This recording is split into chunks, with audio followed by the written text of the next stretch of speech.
આ આપણા દાદા છે ને, એમણે ખેતરમાં કાળી મજૂરી કરીને એમના 5 છોકરાઓને મોટા કર્યા. પણ આપણા દાદા છે ને પાક્કા પ્રારંભવાદી.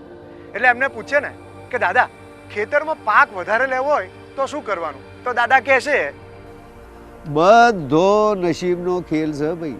નસીબમાંથી કોઈ લઈ શકતું નહીં અને નસીબથી વધારે કોઈને કોઈ મળતું નહીં. પણ આજે તમે દાદાને પૂછો કે દાદા, ખેતીમાંથી વધારે પાક લેવો હોય તો શું કરવાનું? તો દાદા કહેશે, ટેકનોલોજીનો ઉપયોગ કરશો ને તો ધાર્યો પાક ઉતરશે બેટા.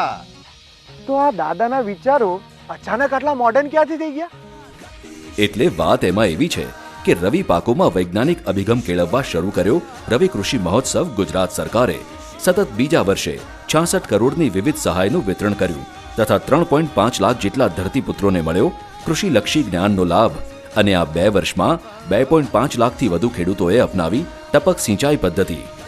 આ કર્યું છે 2 વર્ષમાં આનંદી બેને ગુજરાતમાં. ગતિશીલ ગુજરાતની વૃદ્ધિ, ચોતરફ કૃષિ સમૃદ્ધિ. ગતિશીલ ગુજરાત, 2 વર્ષ સર્વાંગી વિકાસના.